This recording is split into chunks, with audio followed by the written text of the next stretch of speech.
गीतामृत the divine nectar सादर करीत आहोत श्रीमद AC भक्तिवेदांत स्वामी प्रभुपाद अनुवादित भगवद्गीता जशी आहे तशी. पार्श्वभूमी.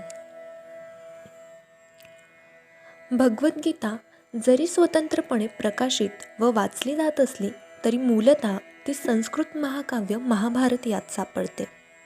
महाभारतात सध्याच्या कलियुगापर्यंत घडलेल्या घटनांचे वर्णन दिले आहे. या युगाच्या आरंभी सुमारे 5000 वर्षांपूर्वी भगवान श्रीकृष्णांनी आपला भक्त व मित्र अर्जुन याला भगवद्गीता सांगितली. यांच्यातील संवाद जो मानवी इतिहासातील सर्वात महान तत्त्वज्ञानाविषयक व धर्मविषयक संवादांपैकी एक आहे, एका युद्धापूर्वी घडला.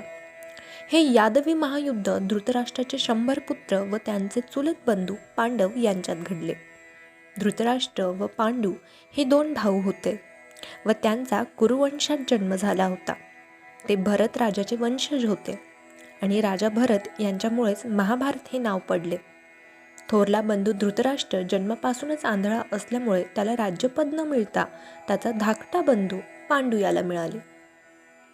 पांडूचा तरुणपणीच मृत्यू झाल्यामुळे युधिष्ठिर, भीम, अर्जुन, नकुल आणि सहदेव या त्याच्या 5 पुत्रांचे पालन पोषण काही काळाकरिता राजा झालेल्या धृतराष्ट्राने केले. अशा प्रकारे धृतराष्ट्र व पांडू या दोघांचे पुत्र एकाच राजघराण्यात वाढले.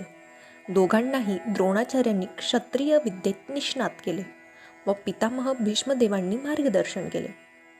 तरी देखील धृतराष्ट्राचे पुत्र व खास करून सर्वात थोरला पुत्र दुर्योधन पांडवाचा अतिशय द्वेष करायचे आणि आंधळ्या व दृष्ट प्रवृत्तीच्या धृतराष्ट्राची इच्छा होती की पांडूच्या पुत्रांना नव्हे तर त्याच्या पुत्रांना राज्यपद मिळाले पाहिजे.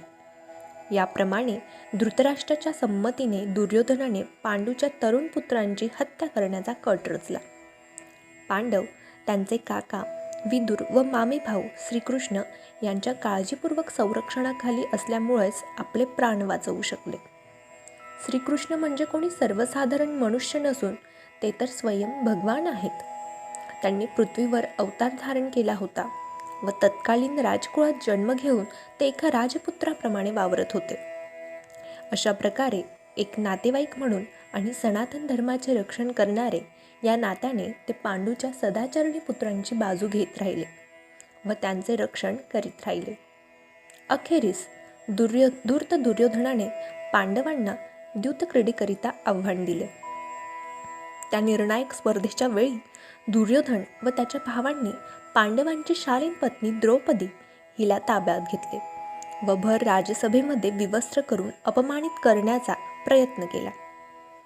श्रीकृष्णांच्या दिव्य हस्तक्षेपामुळे तिची लाज राखली गेली, परंतु त्या द्यूत क्रीडेत फसवणूक झाल्यामुळे पांडव त्यांचे राज्य गमावून बसले व त्यांना 13 वर्षे वनवास भोगावा लागला. वनवासातून परतल्यावर पांडवांनी आपल्या न्याय हक्काचे राज्य परत मिळावे म्हणून दुर्योधनाला विनंती केली, परंतु त्याने साफ नकार दिला. क्षत्रिय असल्यामुळे राज्य करणे हा त्यांचा धर्म होता म्हणून त्यांनी आपली मागणी कमी करून फक्त 5 गावे मागितली. परंतु दुर्योधनाने उद्धटपणे उत्तर दिले की सुईच्या टोका इतकी भूमी देखील मी देऊ इच्छित नाही. आतापर्यंत तरी पांडव सातत्याने सहिष्णुता दाखवित आले होते, तथापि आता मात्र युद्ध करणे अनिवार्य होते. जगभरच्या राजांपैकी कोणी पांडवांची बाजू घेतली तर कोणी कौरवांची बाजू घेतली. तरी सुद्धा श्रीकृष्ण स्वतः शांतीदूत या नात्याने दुर्योधनाच्या दरबारात गेले व त्यांनी सलोख्याकरिता विनंती केली. जेव्हा त्यांची विनंती अमान्य करण्यात आली तेव्हा युद्ध निश्चित झाले. अत्यंत सदाचरणी असलेल्या पांडवांनी श्रीकृष्णांना साक्षात परमेश्वर म्हणून जाणले होते, परंतु धृतराष्ट्राचे पुत्र मात्र त्यांना समजू शकले नाही. तरी देखील युद्धपिपासू अशा विरुद्ध पक्षाच्या हट्टामुळे श्रीकृष्णांनी युद्धात भाग घेतला. परमेश्वर असल्यामुळे ते स्वतः युद्ध करणार नव्हते, परंतु ज्याला त्यांचे सैन्य हवे असेल तो त्यांचे सैन्य घे व ज्याला स्वतः श्रीकृष्ण हवे असतील त्याला ते सल्लागार म्हणून उपलब्ध होते. राजकारणी दुर्योधनाने श्रीकृष्णांचे सैन्य मागून घेतले तर पांडवांना प्रत्यक्ष श्रीकृष्ण प्राप्त करण्याची तितकीच उत्कट इच्छा होती. अशा प्रकारे श्रीकृष्ण हे अर्जुनाचे सारथी झाले व त्या महान धनुर्धारीचा रथ हाकू लागले. आता आपण त्या क्षणापर्यंत पोहोचलो आहोत ज्यावेळी भगवद्गीतेचा शुभारंभ होतो.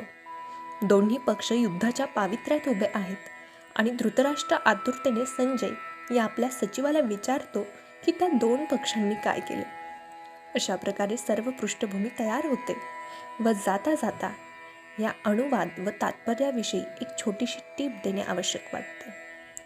भगवद्गीतेच्या इंग्रजी अनुवादकांनी जो साधारण कित्ता गिरविला आहे तो म्हणजे श्रीकृष्ण या व्यक्तीला दूर सारून स्वतःच्याच कल्पना व तत्वज्ञानाकरिता जागा करून घेणे होय. महाभारताच्या इतिहासाला लोक दंतकथा म्हणतात आणि कोणी एका अज्ञात प्रतिभावान मनुष्याच्या कल्पनांना सादर करण्याकरिता श्रीकृष्ण हे एक अलंकारिक साधन आहे असेही म्हणतात.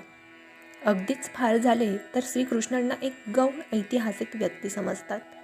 परंतु अशी गीता प्रत्यक्ष स्वतःबद्दल सांगते, ज्यानुसार भगवान श्रीकृष्ण हेच गीतेचे लक्ष व विषयवस्तू दोन्ही आहेत.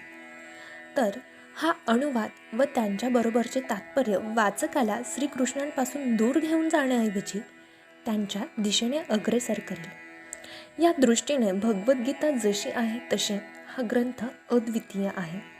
दुसरी महत्त्वाची अद्वितीय गोष्ट म्हणजे यामुळे भगवद्गीता पूर्णपणे सुसंगत व आकलनीय होते. श्रीकृष्ण गीतेचे वक्ता व त्याचबरोबर अंतिम उद्दिष्ट असल्याकारणाने हा एकमात्र अनुवाद आहे जो या महान ग्रंथरत्नाला त्याच्या सत्य स्वरूपात सादर करीत आहेत. हरे कृष्ण.